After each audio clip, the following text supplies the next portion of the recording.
The sun was a mean, hot thing that hung in the sky over the dry land, and it had been that way for weeks. It made the ground crack open like old bread and turned the air to dust that got in a man's throat no matter how much he tried to spit it out. Wyatt had been riding his horse since early morning, checking on the few cows he had left, but his mind wasn't on the work.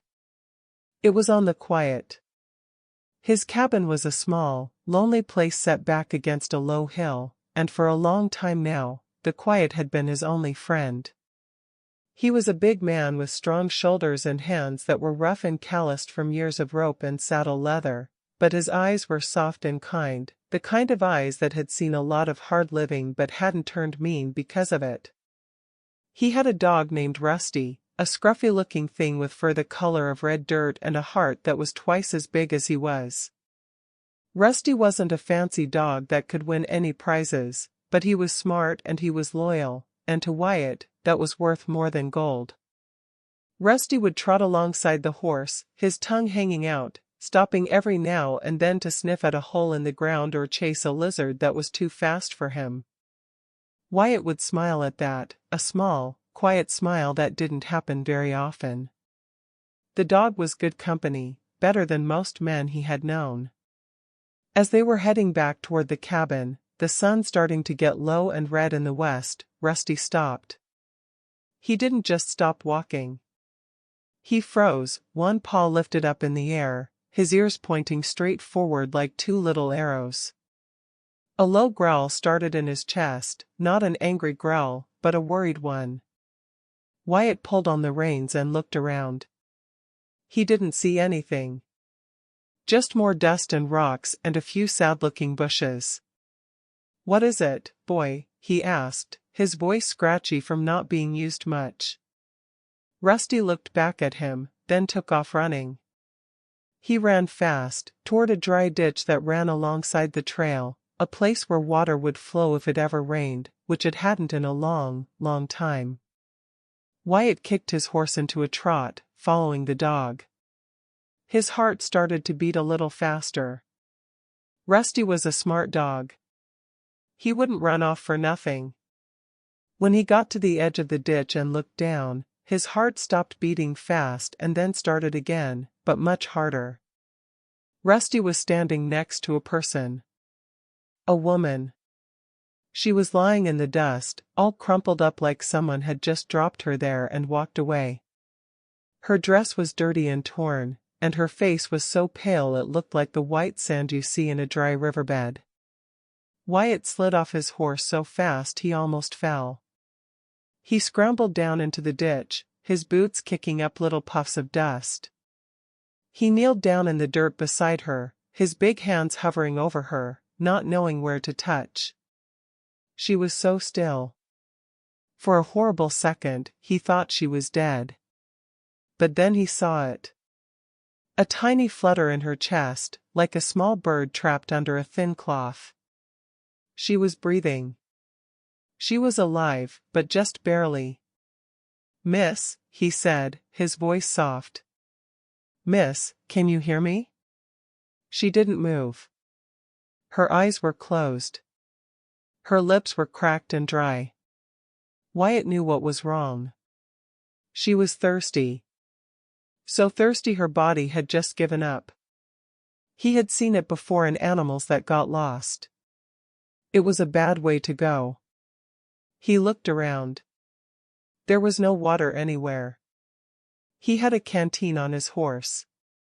He scrambled back up the bank, grabbed it, and slid back down, nearly spilling the precious water. He pulled the cork out with his teeth and gently, so gently, lifted her head. It felt so light in his hand. He put the opening of the canteen to her dry lips and let just a tiny bit of water trickle into her mouth. At first, nothing happened. Then, her throat moved. She swallowed. He let a little more in. She coughed a little, a weak, sad sound, but she swallowed again. Wyatt knew he couldn't leave her here. The sun was going down, but the night would be cold. He had to get her to his cabin. He looked at his horse. It was a good horse, strong, but carrying 2 people was a lot. He didn't have a choice. He put the canteen down for a second and looked at the woman's face. Even covered in dust and dirt, he could see she was young. Her hair was dark and tangled, but it looked soft underneath all the mess. Her skin, where the dust wasn't caked on, was fair.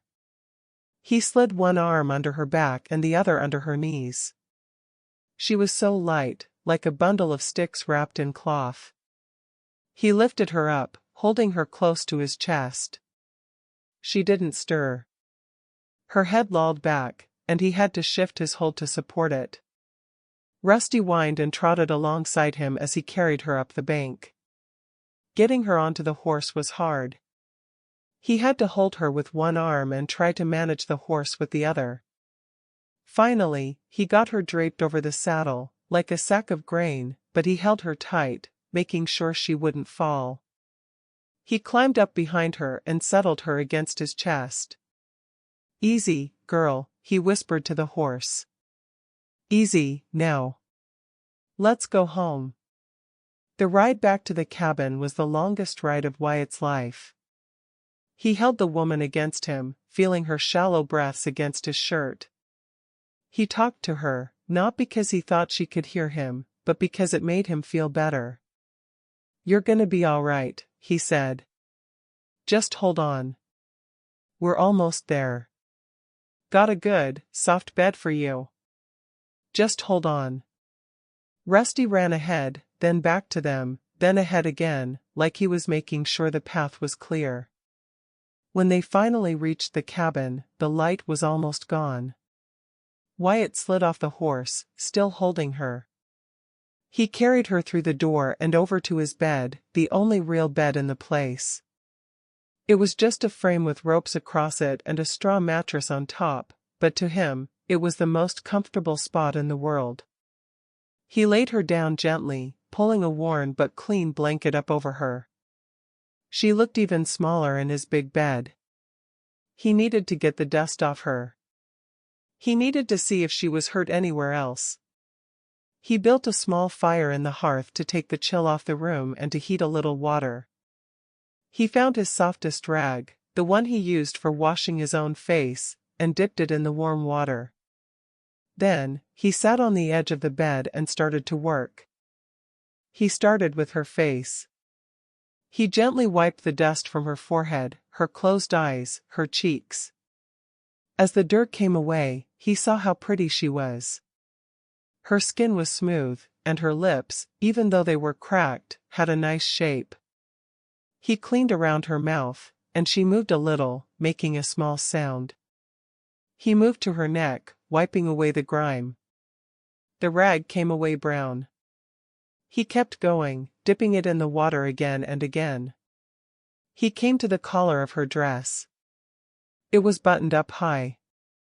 He hesitated. It didn't feel right, him being a stranger and her being asleep.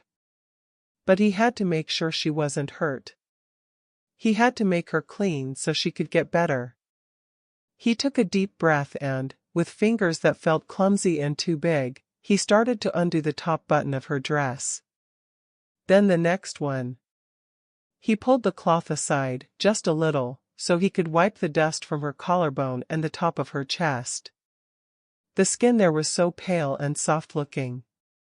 He tried not to look, but his eyes kept going back to the gentle swell of her skin where the dress curved.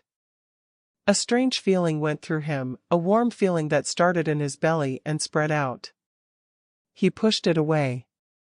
This was not the time for such thoughts. She was sick. She needed help.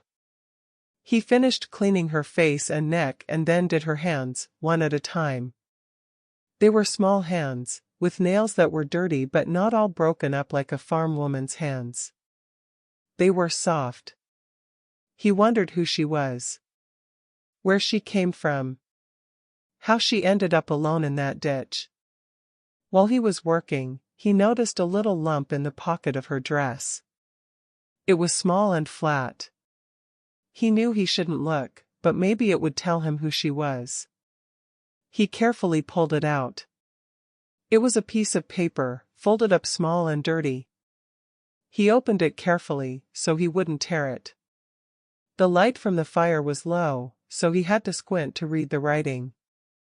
It was a man's handwriting, a little messy but clear enough. It started with "My dearest little sister." Wyatt's breath caught in his throat. He kept reading. The letter talked about a man named Thomas. It said Thomas was sick and wasn't going to get better. It said he was sorry he couldn't be with her. And then, at the bottom, it said this: "There is a man named Wyatt. He lives out west, past the big dry flats. He is the best friend I ever had. We made a promise a long time ago. If anything ever happened to me, he would find you and take care of you. He will marry you and keep you safe. Go to him. He is a good man. He will love you like I always wanted someone to love you." Wyatt's hand started to shake. He read the words again. And again. Thomas. His old friend Thomas. The one he grew up with. The one who went away looking for work and never came back. They had been like brothers. And on the last night they were together, they had made a silly promise. Wyatt had been young and full of big feelings. He had said, "If you ever get in trouble, I'll take care of your family. If you had a sister, I'd even marry her, just to keep her safe." They had laughed about it, shook hands, and then Thomas was gone. Wyatt hadn't thought about that promise in years. He figured Thomas had forgotten it too. But Thomas hadn't forgotten. And now, Thomas was gone. And this woman, this dusty, dying woman in his bed, was Thomas's little sister. The woman he had jokingly promised to marry all those years ago. Wyatt looked at her sleeping face. A promise. It wasn't a joke anymore. It was real. And she was here. He carefully folded the letter and put it back in her pocket. He pulled the blanket up to her chin and just sat there, looking at her. He felt like the world had tilted sideways. He was a lonely cowboy, and now, in his bed, was his promised bride. He didn't know her. She didn't know him. But a promise was a promise. And Wyatt was a man who kept his word. He pulled his chair close to the bed, leaned his head back against the wall, and listened to her breathe. Rusty came and laid down at his feet. And Wyatt stayed there, watching over her, all through the night. The night crawled by like a slow, tired snake. Wyatt didn't sleep. He couldn't. Every time he closed his eyes, his ears would be listening for her breath, and when he didn't hear it right away, his eyes would snap open and he'd lean over to make sure she was still alive. The fire in the hearth burned down to orange coals that glowed and popped, casting long, dancing shadows on the walls of the small cabin. Rusty would lift his head now and then, look at the woman in the bed, whine a little soft whine, and then put his head back down on his paws. The dog was worried too. Wyatt could tell. The woman tossed and turned under the blanket. Sometimes she would moan, a sad, scared sound that cut right through Wyatt's chest. Other times, she would thrash her arms like she was fighting something off, and Wyatt would have to gently hold her hands and whisper to her until she calmed down. "It's all right," he'd say, his voice a low rumble in the dark room. "You're safe now. Nobody's gonna hurt you. Just rest." He didn't know if she could hear him, but saying the words made him feel like he was doing something to help. When the first pale light of morning started to creep in through the one small window, Wyatt got up. His back was stiff from the hard chair, and his eyes felt like they had sand in them. But he didn't care about that. He cared about her. He built up the fire and put a pot of water on to heat. He had a little bit of coffee left, and he made himself a cup, but it tasted like nothing. He just drank it because it was warm. He went back to the bed and looked at her. In the daylight, he could see her better. Her dark hair was spread out on his pillow, and even though it was tangled and dusty, it looked soft and thick. Her face was still too pale, but there was a tiny bit more color in her cheeks than there had been the night before. Her lips were still cracked, but not as bad. He gently touched her forehead with the back of his hand, the way his own mother used to do when he was a boy and felt sick. Her skin was warm, but not too hot. That was good. That meant no fever. He needed to get more water into her. He went to his shelf and found his best cup, a tin one that he kept polished. He filled it with fresh water from the bucket and sat on the edge of the bed. He lifted her head again, just like he had done in the ditch, and put the cup to her lips. "Come on, now," he coaxed. "Just a little sip. It'll make you feel better." At first, nothing happened. But then, her lips moved. She took a tiny sip. Then another. Some of the water spilled out the corner of her mouth and ran down her cheek, and Wyatt wiped it away with his thumb. His thumb lingered on her skin for just a second longer than it needed to. It was so soft. So different from his own rough face. He fed her sips of water throughout the morning. Between sips, he had chores to do. He had to tend to his horse and check on the cows. But he did everything fast, rushing through his work so he could get back inside and sit by her. Rusty would stay in the cabin when Wyatt went out, lying on the floor next to the bed, guarding her. When Wyatt came back, Rusty's tail would thump on the floor, but he wouldn't leave his post. By the afternoon of the second day, something changed. Wyatt was sitting in his chair, half dozing, when he heard a sound. It wasn't a moan or a whimper. It was a word. A soft, quiet word. Thomas. His name came out like a sad little whisper. Wyatt leaned forward. Her eyes were still closed, but her face was moving like she was having a dream.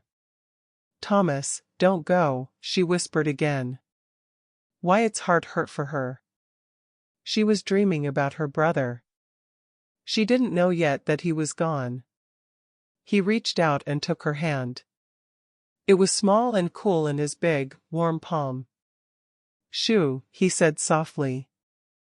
"It's all right. Rest now." He didn't know what else to say. He couldn't tell her about Thomas. Not yet. Not when she was so weak. Her eyes fluttered. For the first time since he found her, her eyelids opened. Just a little bit. He saw her eyes for the first time. They were a soft, warm brown, like the color of coffee with a little cream in it. They were cloudy and confused, but they were open. She looked at him, and he could see the fear jump right into her eyes. She tried to pull her hand away, but she was too weak. "It's all right," Wyatt said again, letting go of her hand and holding his own hands up where she could see them. "You're safe. My name is Wyatt. I found you out in the dust. You're in my cabin." She just stared at him, her chest rising and falling fast with little scared breaths.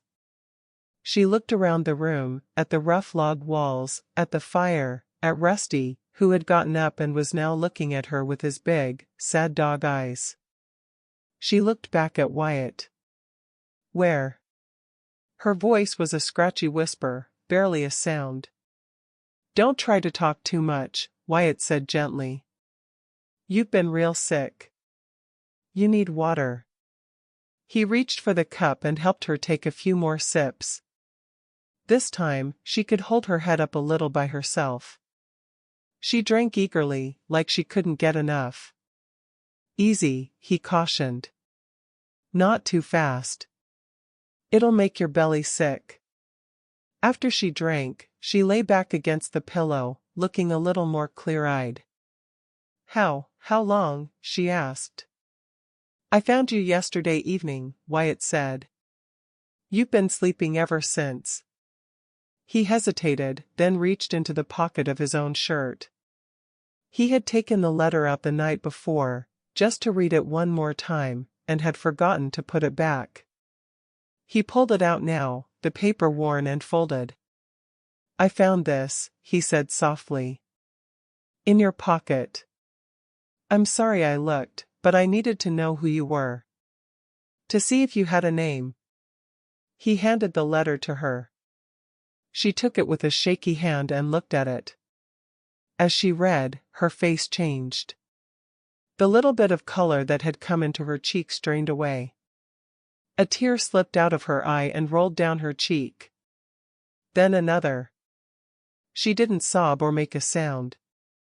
She just cried, silent tears that wet the paper in her hand. She knew now. She knew her brother was gone. Wyatt didn't know what to do. He wasn't good with crying women. He had never been good with women at all. But he couldn't just sit there. He reached out and put his hand over hers, the one holding the letter. I'm so sorry, he said, his voice rough with feeling. Thomas was my best friend. He was a good man. The best.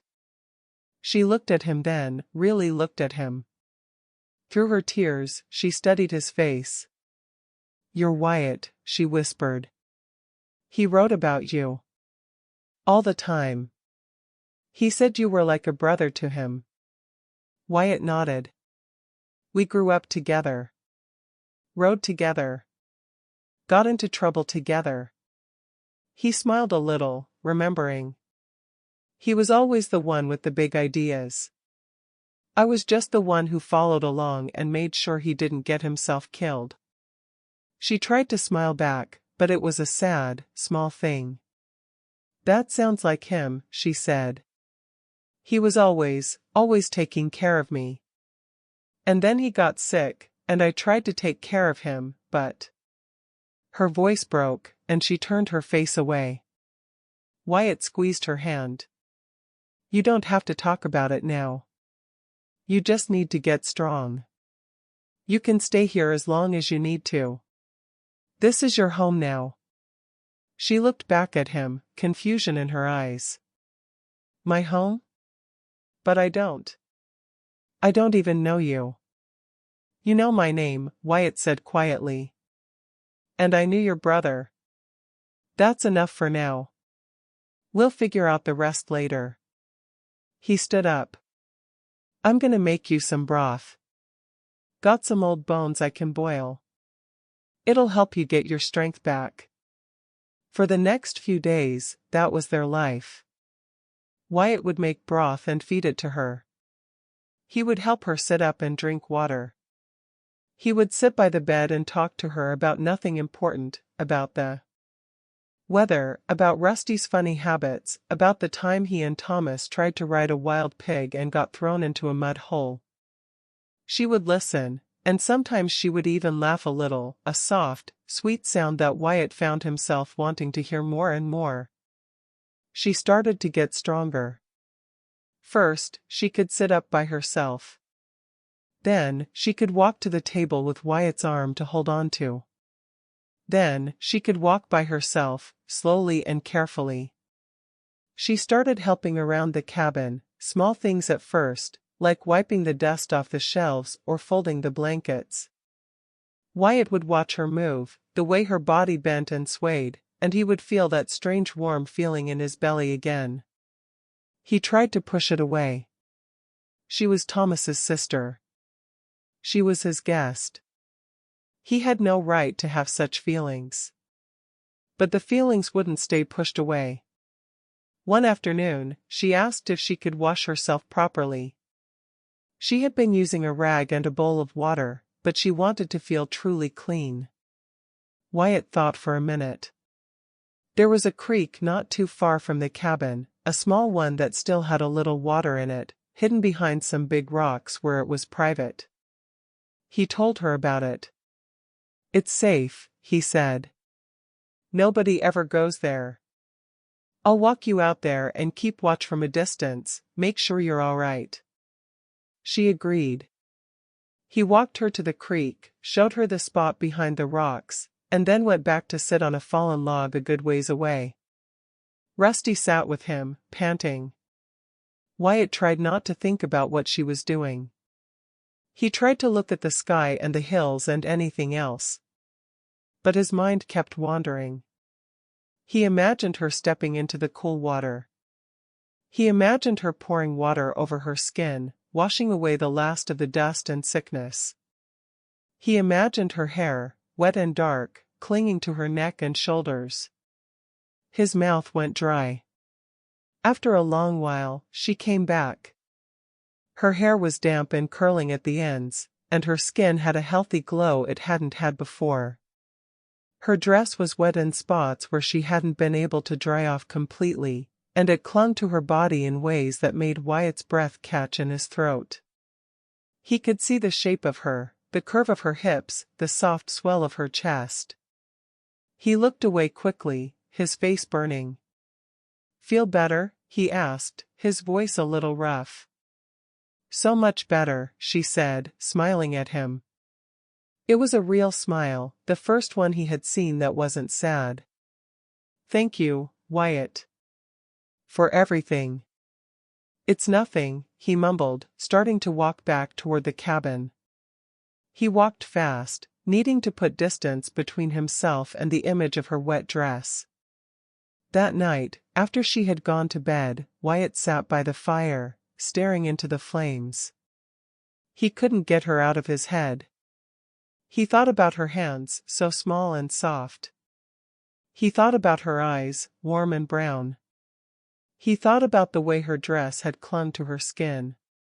He felt a hot, tight feeling low in his belly, a feeling he knew well but had never felt this strong before. He felt ashamed of himself. She was depending on him.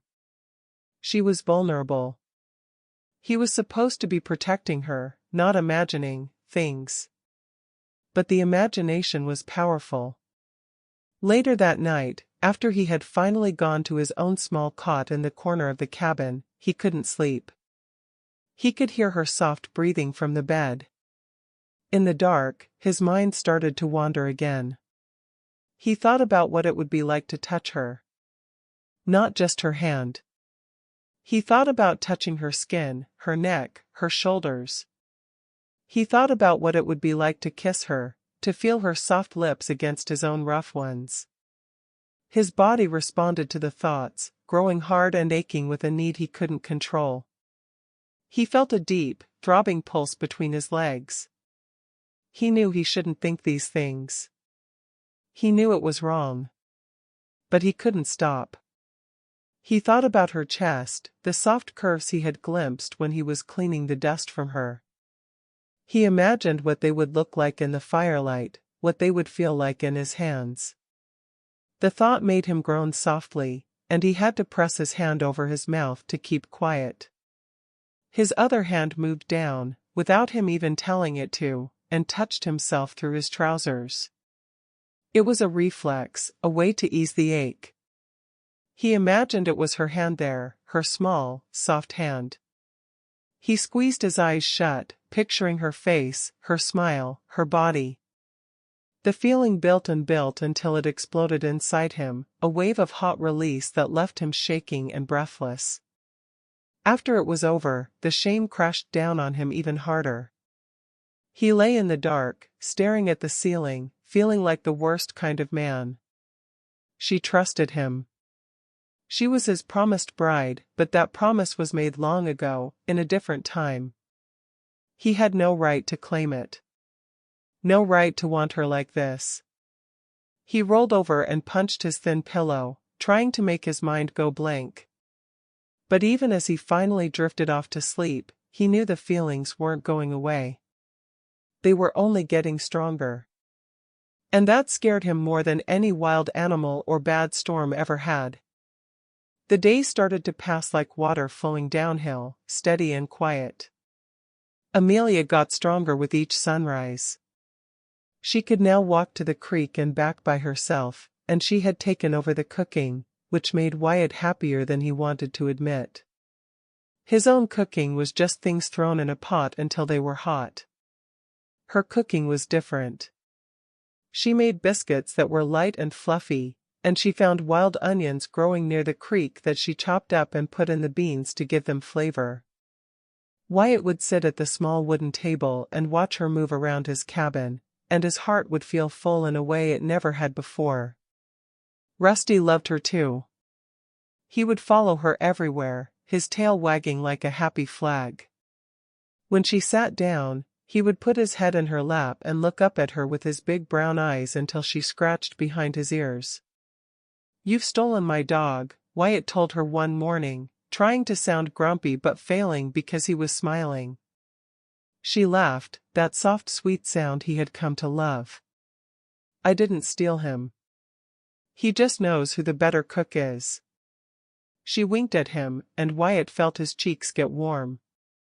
He ducked his head and focused on his coffee, but he couldn't stop the happy feeling that spread through his chest. They fell into a rhythm, the two of them.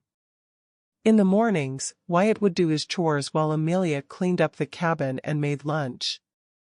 In the afternoons, they would sit on the porch, if you could call it a porch. It was just a little covered area in front of the door with a couple of rough-hewn chairs, and they would talk.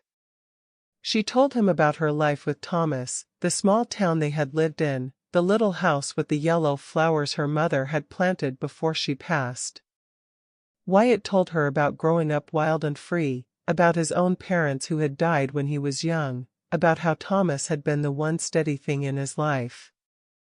They talked about everything and nothing, and with each passing day, the space between them got a little smaller. But it wasn't just the talking. It was the little things. The way her hand would brush against his when she passed him a plate. The way he would stand close to her when they looked out the window at a pretty sunset. The way their eyes would meet across the room and hold for just a second longer than they needed to. There was something building between them, something quiet and sweet, like the first green shoots after a rain. Wyatt tried very hard to keep his feelings in check. He remembered that night, the shame he had felt, and he didn't want to feel that way again. He wanted to be good. He wanted to be the man Thomas would have wanted for his sister. So he kept a little distance. He made sure not to touch her too much. He made sure not to stare. But it was hard. So hard. Because every time she smiled at him, every time she laughed, every time she tucked a piece of hair behind her ear, he felt his heart do a little flip in his chest. One afternoon, they were sitting on the porch, watching the clouds roll by. The sky was doing that thing it does sometimes, where the clouds pile up big and white, like mountains of cotton. Amelia pointed at one. "That one looks like a horse," she said. Wyatt squinted. "Looks more like a cow to me." "A fat cow." She laughed and nudged him with her shoulder. "You see cows everywhere. You need a better imagination." "I got a fine imagination," he protested. "I just use it for important things." "Like what?" she asked, turning to look at him. He looked back at her. Her face was so close. He could see the little flecks of gold in her brown eyes. He could see the tiny freckles across her nose that the sun was bringing out. His heart started to beat faster. Like imagining what it would be like, he started, then stopped. He couldn't say it. He couldn't tell her he imagined what it would be like to hold her, to kiss her, to make her his. "What?" she prompted, her voice soft. He shook his head. "Nothing. Just nothing." He looked away, back at the clouds. He felt her eyes on him for a long moment, and then she looked away too. The silence between them was full of things unsaid. That night, the weather changed. The clouds that had been pretty during the day turned dark and mean. The wind started to blow, rattling the shutters and making the cabin creak. Wyatt had seen storms like this before. They could be bad. He made sure the fire was built up good and that everything was tied down outside.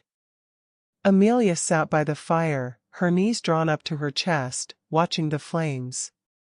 She looked small and scared. The first crack of thunder made her jump. It was loud, so loud it felt like the sky was splitting open. The rain started then, not a gentle rain but a hard, pounding rain that sounded like rocks hitting the roof. Another crack of thunder, closer this time, and Amelia flinched.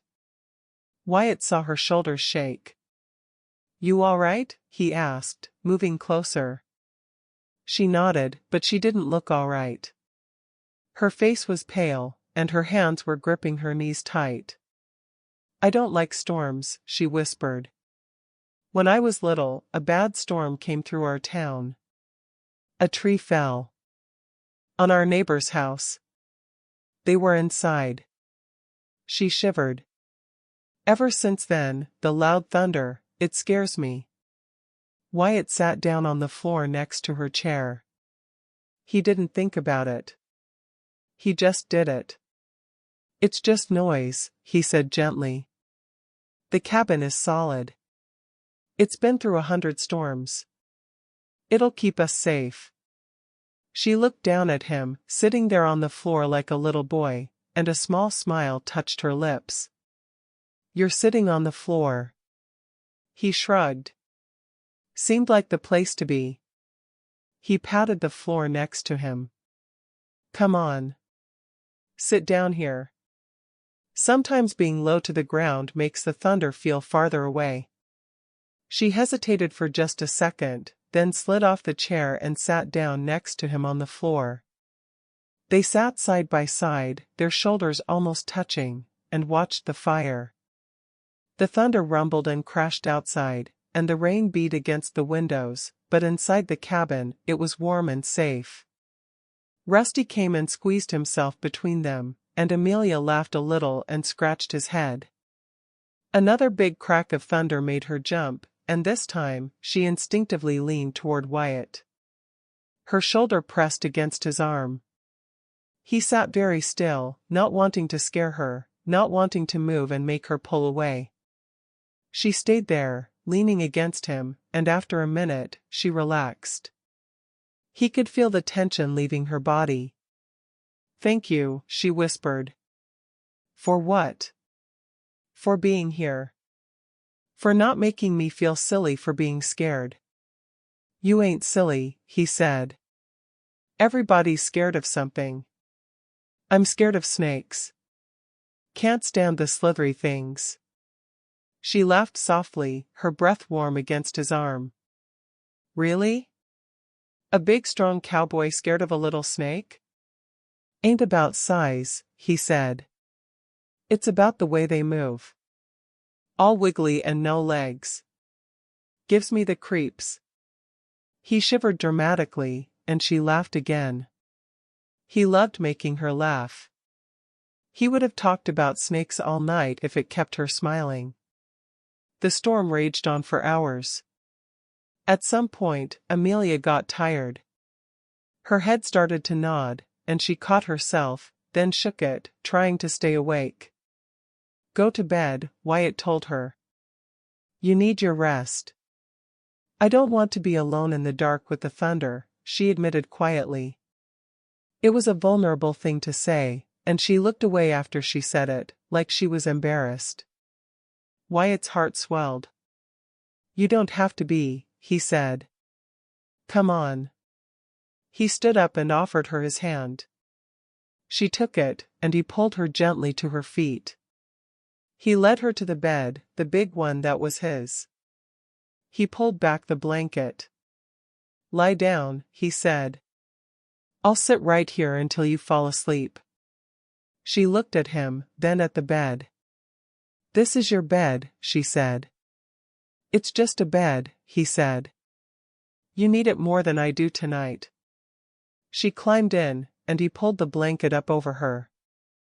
Then he pulled his chair close to the bed and sat down. The thunder boomed, and she flinched, but then she looked at him, sitting there so close, and she relaxed.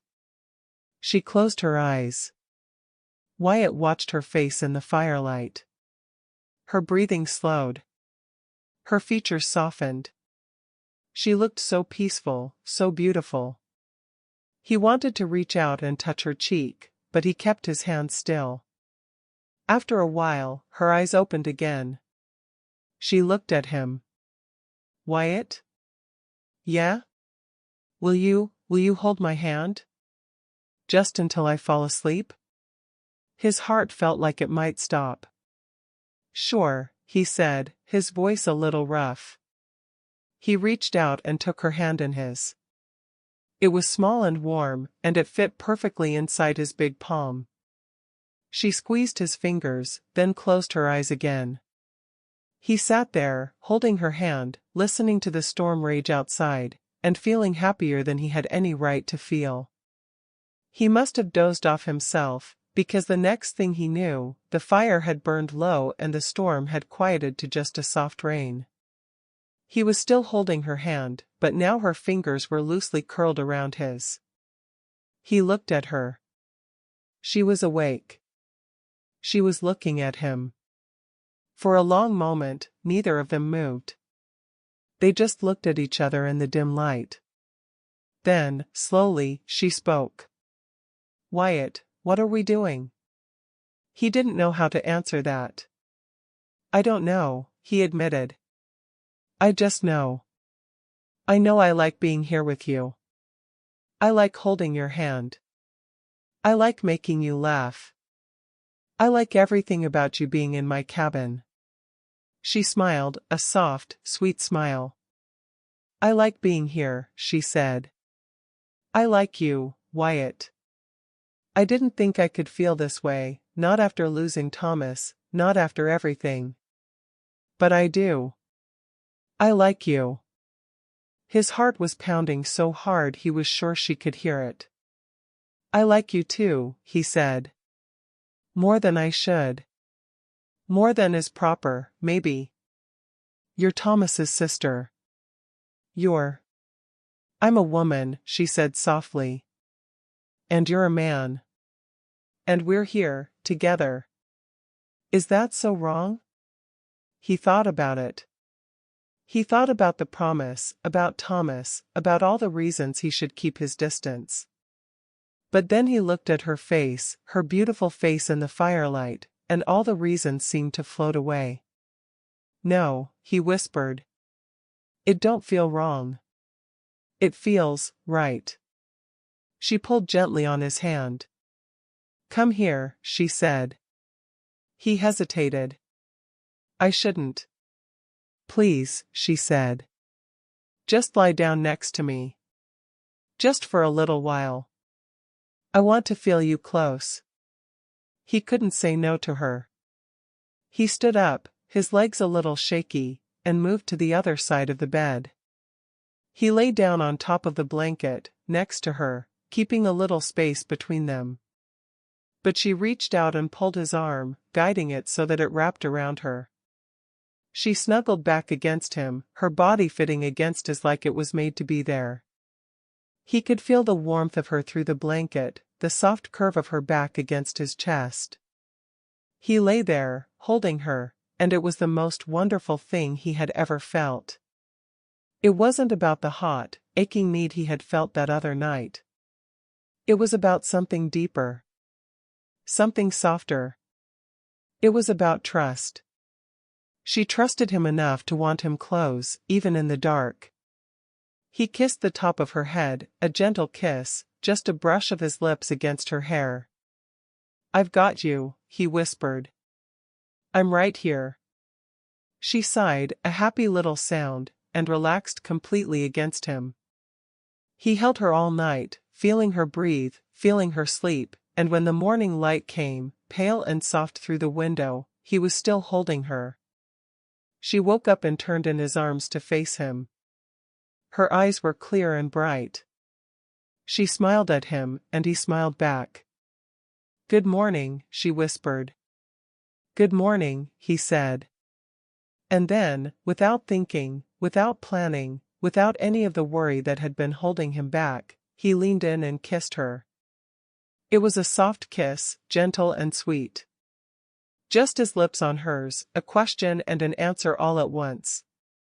She kissed him back, her hand coming up to touch his face, her fingers light on his cheek. The kiss lasted only a few seconds, but it felt like forever. When they pulled apart, they looked at each other, and everything had changed. Rusty, who had been sleeping on the floor, lifted his head and thumped his tail a few times, like he approved. Amelia laughed, that wonderful sound, and buried her face in Wyatt's chest. He held her tight, feeling her laughter vibrate through him, and he knew, in that moment, that whatever happened next, he was exactly where he was supposed to be. The morning after the storm, everything felt different. The air in the cabin was the same, the furniture was the same, even the coffee Wyatt made tasted the same.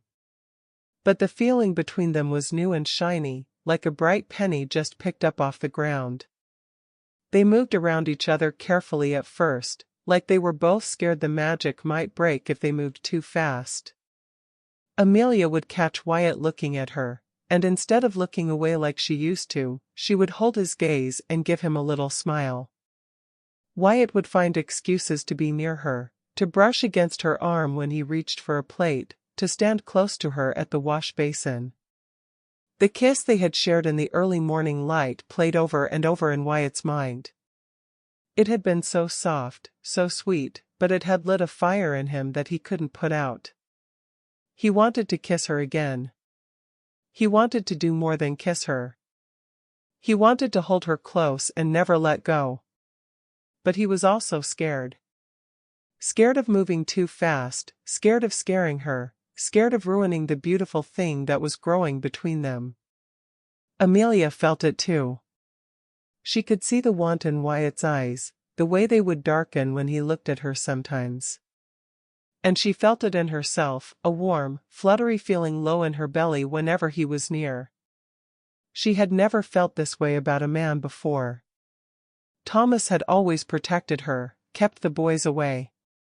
She had dreamed of love, of course, what girl didn't? But she had never imagined it would feel like this. Like her skin was too small for her body. Like she wanted to be closer to him even when he was right next to her. A few days after the storm, Wyatt came in from working with the horses. He was hot and sweaty and covered in dust. He took off his shirt by the door, something he had done 100 times without thinking, and started to wash his face and chest with water from the bucket. He didn't realize Amelia was watching him until he heard her sharp little intake of breath. He looked up. She was standing by the table, a bowl in her hands, staring at him. Her face was pink. He felt his own face get hot. "Sorry," he mumbled, reaching for his shirt. "I wasn't thinking." "No," she said quickly, then stopped. She set the bowl down and took a step toward him. "Don't. I mean, you don't have to." She trailed off, her face getting even pinker. Wyatt stood there, shirt in his hands, not knowing what to do. The water dripped from his chest, making little trails through the dust and hair. He watched her eyes follow one of those trails down his stomach, and something in him shifted. The air between them got thick. "You're beautiful," she whispered, and it was such an unexpected thing to hear that Wyatt almost laughed. But he didn't laugh, because he could see she meant it. She thought he was beautiful. Him, with his rough hands and his weathered face and his body all lean and hard from years of work. He set the shirt down on the chair. He didn't move toward her, but he didn't move away either. "You think so?" he asked, his voice low. She nodded, her eyes still on his chest. I've never seen a man without his shirt before. Not like this." She took another step closer. Now she was just a few feet away. She could have reached out and touched him if she wanted to. He could see her wanting to. "You can touch me, if you want," he said softly. "I won't mind." She looked up at his face, and for a second, he thought she might run away. But she didn't. She lifted her hand, slowly, like she was approaching a wild animal, and she placed it flat against his chest. Her palm was cool against his warm skin. She left it there for a moment, just feeling his heartbeat. Then her fingers started to move, tracing little patterns through the hair on his chest. Wyatt's breath caught. It felt so good. So right. "You're so warm," she murmured. "You're so soft," he answered, and he finally let himself reach out and touch her. He put his hand on her waist, just resting it there, feeling the curve of her body through the thin fabric of her dress. She didn't pull away. She leaned into him just a little bit, and that small movement was all the encouragement he needed. He pulled her closer, gently, until her body was pressed against his. She fit against him perfectly, her head coming up to his chin. He could smell her hair, clean and sweet. He could feel her heart beating against his chest. He bent his head and kissed her, not soft this time, but deeper, with more feeling. Her lips parted under his, and he felt a rush of heat go through him. His hand moved from her waist to her back, pressing her closer still. His other hand came up and touched her neck, her jaw, her cheek, marveling at the softness of her skin. She made a little sound against his mouth, a sound that drove him crazy with wanting. He kissed her harder, his tongue touching her lips, asking for more. She let him in, shyly at first, then with more confidence. The kiss went on, until they were both breathless. When they finally pulled apart, they were both shaking a little. "We should stop," Wyatt said, his voice rough. "Before I can't stop." Amelia looked up at him, her eyes dark and dreamy. "What if I don't want to stop?" she whispered. Wyatt closed his eyes. The wanting was so strong it was almost pain. "You don't know what you're asking," he said. "I want you so bad, Amelia. So bad it hurts. But I don't want to rush you. I don't want you to wake up tomorrow and be sorry." She reached up and touched his face. "I won't be sorry," she said. "I trust you, Wyatt. I'm not scared of you." He opened his eyes and looked at her. He could see the truth in her face. She did trust him. Completely. It was a powerful thing, that trust. It made him want to be worthy of it. It also made him want her even more. He took her hand and led her to the chair by the fire. He sat down and pulled her onto his lap. She settled there, her body curled against his, her head on his shoulder.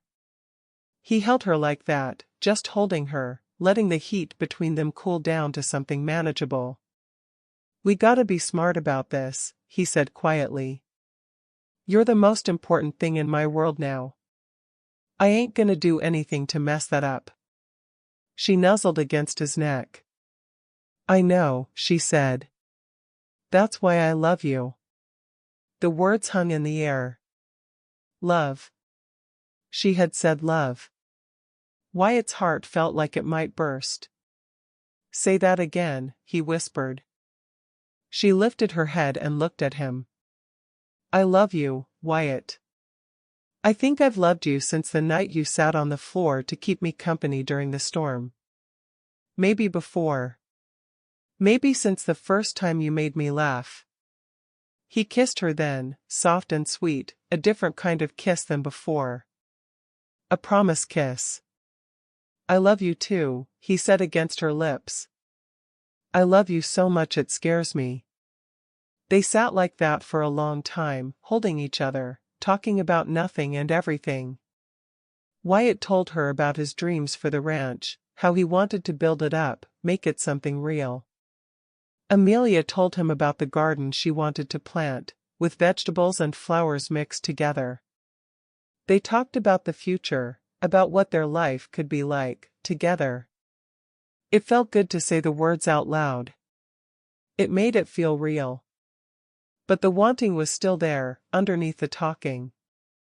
It would flare up whenever she shifted on his lap, whenever her hand touched his skin, whenever she looked at him in that certain way. Wyatt knew they couldn't keep dancing around it forever. They were two people in love, living in a small cabin, with nowhere to go and no one to answer to. Something was going to happen. It was just a matter of when. A few days later, Wyatt took her to a place he had never shown anyone. It was a little hut, hidden back in the trees, about a mile from the cabin. An old trapper had built it years ago, and when the trapper died, Wyatt had found it and fixed it up. It was just one room, with a small fireplace and a bed frame made of logs, but it was private and quiet and completely theirs. "Why are we here?" Amelia asked, looking around the dusty little space.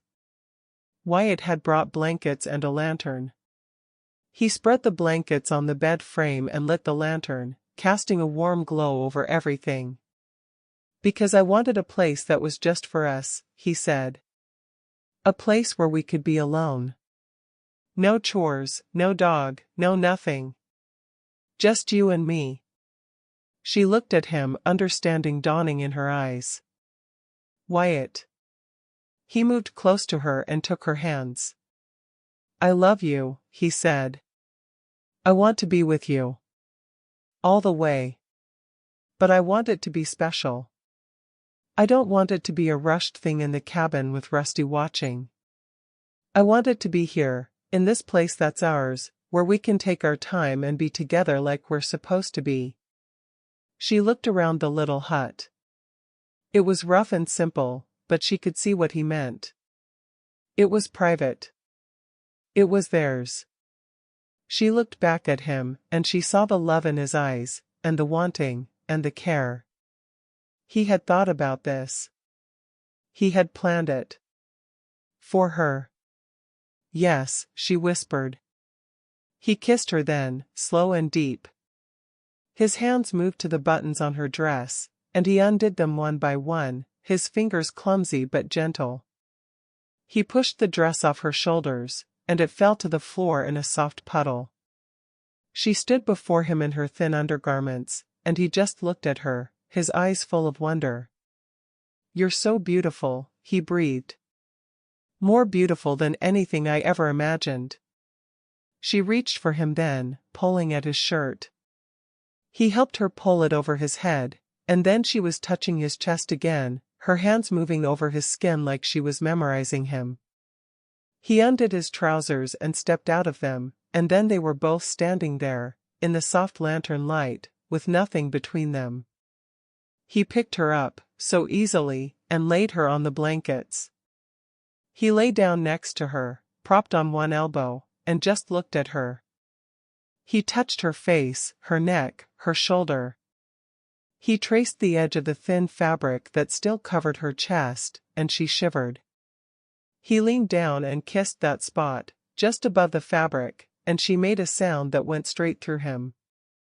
"Can I?" he asked softly, his fingers on the fabric. She nodded, her eyes wide and trusting. He pulled the fabric down, slowly, revealing her skin inch by inch. When she was bare before him, he just looked. Her chest was soft and round, with a pink tip in the center that made his mouth water. He reached out and touched her there, gently, with just his fingertips, and she gasped.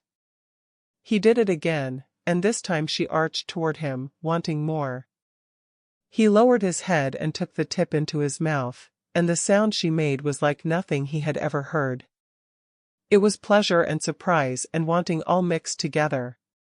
He loved her with his mouth, gently at first, then with more pressure as she moved against him. His hand moved down her body, over her stomach, to the place between her legs. She was warm there, and wet, and when he touched her, she cried out. "Am I hurting you?" he asked quickly, lifting his head. "No," she gasped. "No, it's good. It's so good. Don't stop." He didn't stop. He touched her there, learning her, feeling her move against his hand. He could tell when she was getting close to something, her body tightening, her breath coming faster. He wanted to be inside her when it happened. He wanted to feel her around him. He moved over her, positioning himself between her legs. He looked into her eyes. "I love you," he said. "I'll be gentle. I promise." She nodded, her hands on his shoulders. "I love you too." He pushed into her slowly, carefully. There was a moment of resistance, and she winced, but then he was inside her, buried deep in her warmth. He held still, letting her get used to him. Her eyes were closed, her face a mix of feelings. Then she opened her eyes and looked at him, and she smiled. "You're inside me," she whispered, like it was the most amazing thing in the world. He smiled back, tears pricking at his eyes. "I am," he said. "And it's the best thing I've ever felt." He started to move, slow and gentle. She moved with him, learning the rhythm, her hips rising to meet his.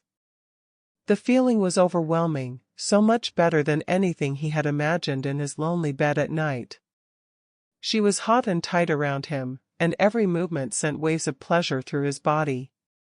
He could feel her getting closer, her breathing faster, her fingers digging into his shoulders. "Wyatt," she gasped. "Wyatt, something's happening." "Let it happen," he urged. "I'm right here. I've got you." She cried out, her body tightening around him in waves, and the feeling of it pushed him over the edge. He buried his face in her neck and let go, pouring himself into her, shaking with the force of it. For a long moment, they just lay there, tangled together, breathing hard. Then he lifted his head and looked at her. Her face was flushed and beautiful. There were tears on her cheeks, but she was smiling. He kissed the tears away. "Was it okay?" he asked. "Did I hurt you?" "It was perfect," she whispered. "You were perfect. I love you." He rolled onto his side, pulling her with him so she was tucked against his chest. He pulled the blankets up over them both and held her close. The lantern burned low, casting dancing shadows on the walls. Outside, the wind rustled the trees. Inside the little hut, everything was warm and right. They stayed there for a long time, just holding each other. They talked in whispers, touched each other gently, marveled at the newness of what had happened between them. Later, they loved each other again, slower this time, with more knowing. Wyatt learned what made her gasp and what made her moan. Amelia learned the strength in his body, the way he could be so powerful and so gentle at the same time.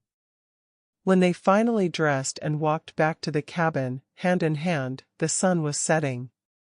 Rusty met them at the door, wagging his tail like crazy. Wyatt laughed and ruffled his fur. "We're home, boy," he said. And he looked at Amelia, and she smiled at him, and he knew it was true. They were home. Together. The walk back to the cabin from the little hidden hut felt different than any walk Wyatt had ever taken. His hand held Amelia's, and her fingers were laced through his like they belonged there, like they had always belonged there. The sun was sinking low in the sky, painting everything in shades of orange and gold, and the world felt soft and new. Rusty ran ahead of them, chasing after things only he could see, then running back to check on them, then running ahead again. He was happy too, the dog. He could feel the change in the air. Neither of them talked much on the walk. They didn't need to. Everything that mattered had been said in the hut, in the quiet moments between kisses, in the soft whispers after they had loved each other. Wyatt's heart was so full it felt like it might push right out of his chest. He kept looking over at Amelia, watching the way the sunset light caught her hair, the way her lips curved in a small, secret smile. She would catch him looking and squeeze his hand, and he would squeeze back, and that was enough talking for a while. When they got to the cabin, Wyatt built a fire even though the night wasn't cold. He just wanted the light, the warmth, the cozy feeling of it. Amelia made them a simple supper of beans and biscuits, and they ate at the little table, their knees touching underneath. Rusty lay by the fire, his head on his paws, letting out little dog sighs of contentment. It was ordinary, the meal, the fire, the quiet. But it felt like the most extraordinary thing in the world because they were sharing it together.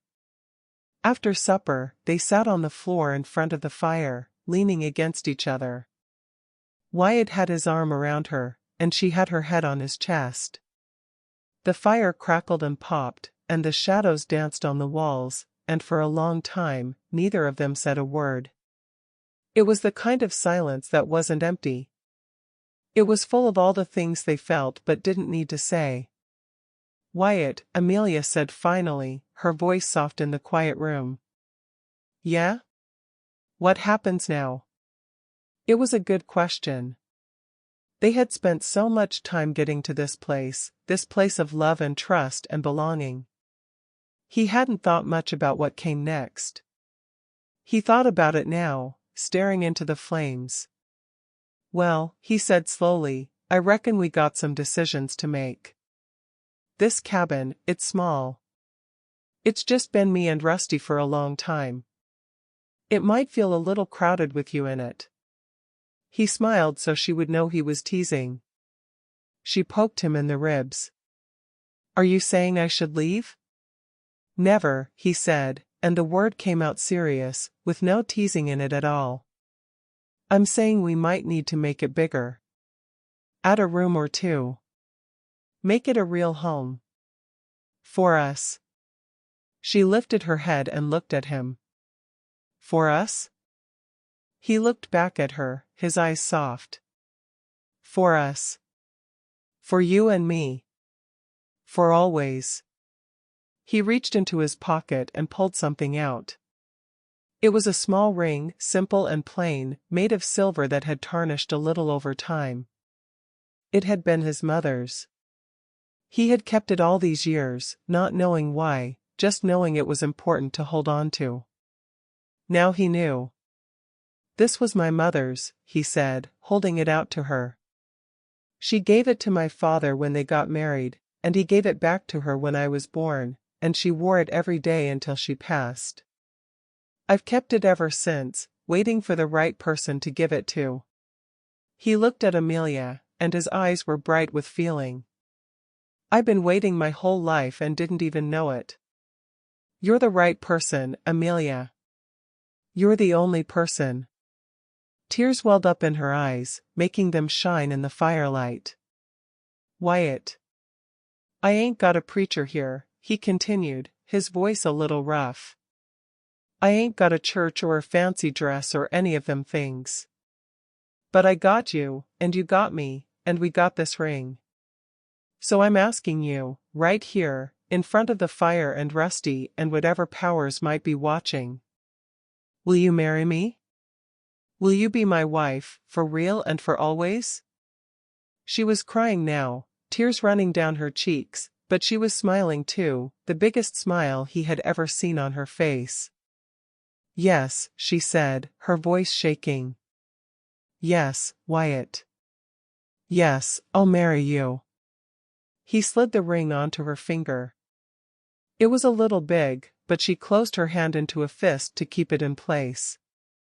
Then he kissed her, a long, slow, deep kiss that said everything words couldn't say. When they pulled apart, she looked at the ring on her finger, turning her hand this way and that to catch the firelight. "It's beautiful," she whispered. "You're beautiful," he said. "And you're mine.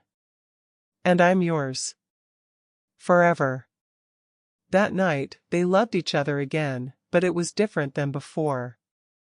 Before had been about discovery, about learning each other's bodies, about the heat and the wanting. This was about promise. About forever. Wyatt touched her with reverence, like she was something sacred. Amelia gave herself to him completely, holding nothing back. When they came together, it was slow and deep and meaningful, two people becoming one in the truest sense of the word.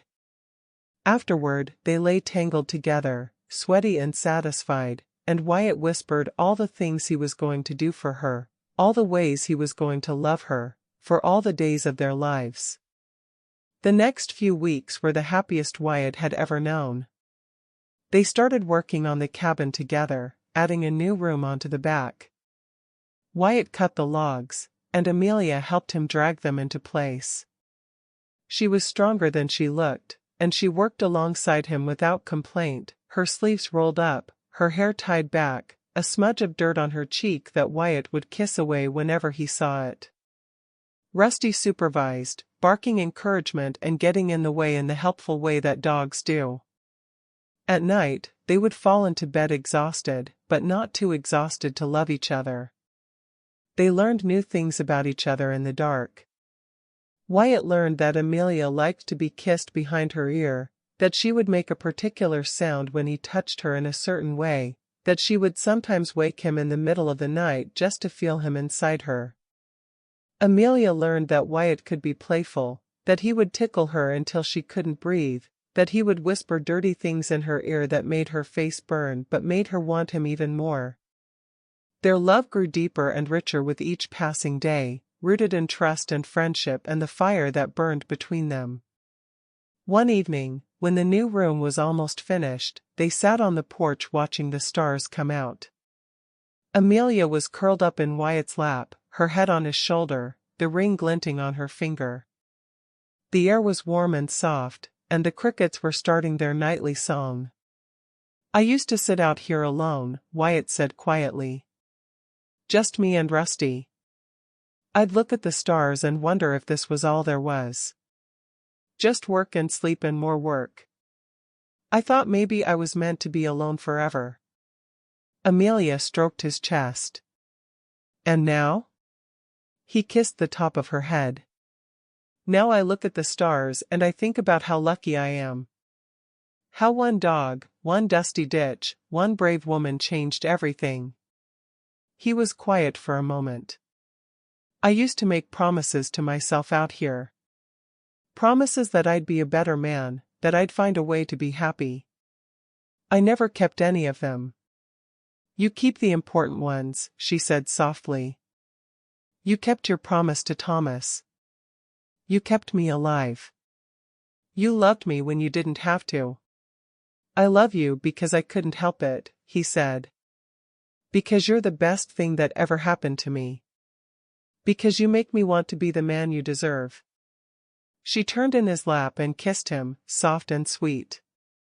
"You are that man," she whispered. "You've always been that man." A few days later, a traveling preacher passed through the area. He was an old man with a kind face and a tired horse, and he stopped at the cabin to ask for water. Wyatt invited him to stay for supper, and over beans and biscuits, he told the preacher about their situation. The preacher listened, and then he smiled. "I can marry you right now," he said. "If that's what you want. I got my Bible right here in my saddlebag." Wyatt looked at Amelia. She looked at him. They both looked at Rusty, who thumped his tail. And then they both nodded. The ceremony was simple. They stood outside the cabin, in the late afternoon sunlight, with Rusty sitting at their feet. The preacher read from his Bible, said some words about love and commitment, and then asked them to say their vows. Wyatt went first. "I, Wyatt, take you, Amelia, to be my wife," he said, his voice strong but shaking just a little. "I promise to love you, to take care of you, to always be gentle with you. I promise to build you a good home and fill it with laughter. I promise to hold you every night and wake up next to you every morning. For as long as I live, you're the only one for me." Amelia's eyes were bright with tears. "I, Amelia, take you, Wyatt, to be my husband," she said. "I promise to love you, to stand by you, to work beside you. I promise to fill your life with warmth and your home with love. I promise to be yours, only yours, for all the days of my life. The preacher smiled and pronounced them husband and wife. Wyatt kissed his bride, a long, sweet kiss that made the old preacher chuckle and Rusty wag his tail. And just like that, they were married. For real. Forever. That night, in their cabin, with the new room waiting to be finished and the fire burning low, Wyatt made love to his wife for the first time. It was different than all the other times. It was deeper, more meaningful. She was his now, completely and truly his, and he was hers. He worshipped her body with his hands and his mouth, learning every inch of her all over again. She gave herself to him freely, eagerly, crying out his name as he moved inside her. When they finally lay still, wrapped in each other's arms, Wyatt felt a peace he had never known. "This is forever," he whispered against her hair. "You and me. Forever." She smiled against his chest. Forever sounds just about right. The months that followed were full of work and love and the simple joy of being together. They finished the new room, and then they added a garden. Amelia planted vegetables and flowers, just like she had dreamed, and Wyatt built a fence to keep the animals out. They got more cows, and then some chickens, and the little ranch started to feel like a real place, a place that was growing and thriving. Rusty got older and slower, but he never stopped following Amelia everywhere. He would lie in the garden while she worked, keeping her company. He would sleep at the foot of their bed every night, his head on his paws, guarding his people. He had found her in the dust, and now she was part of his pack forever. Sometimes, when the work was done and the sun was setting, Wyatt and Amelia would sit on the porch and look out at their land. They would talk about the future, about the children they might have someday, about all the dreams they still wanted to chase. Wyatt would hold her hand, feeling the ring on her finger, and marvel at how his life had changed. From lonely cowboy to happy husband. From a man with nothing to a man with everything. One evening, as they sat watching the stars, Amelia turned to him. "Do you ever think about that day?" she asked. "The day Rusty found me?" "I think about it all the time," Wyatt said. "I think about how close you came to dying. How close I came to never knowing you." She smiled. "I think about it too. I think about how scared I was, how alone I felt. And then I woke up, and there you were. This big, kind man with the soft eyes, taking care of me like I was the most precious thing in the world." "You were," he said. "You are." She leaned her head on his shoulder. "Rusty didn't just find a dying woman in the dust that day. He found us. He found our whole future. He found our love." Wyatt looked down at the dog, who was snoring softly at their feet. "Good boy, Rusty," he whispered. "Best dog a man ever had." And so their life went on, full of love and work and the quiet joy of being together. They had their struggles, of course. Every life has struggles. But they faced them together, hand in hand, heart to heart. The promise Wyatt had made to Thomas so many years ago had been kept in the best possible way. He had found Thomas's sister, and he had loved her, and she had loved him back, and together they had built something beautiful. The dust storm that had brought her to him was long gone, but the love it had uncovered would last forever. Wyatt would hold his wife at night and thank whatever stars had guided Rusty to that ditch. Amelia would wake in his arms and know she was exactly where she belonged. And Rusty, the scruffy little dog with the big heart, would wag his tail and know he had done his job. He had brought his people together. He had found their happy ending in the dust. And that, dear listeners, is the story of Wyatt and Amelia, and the dog who brought them together.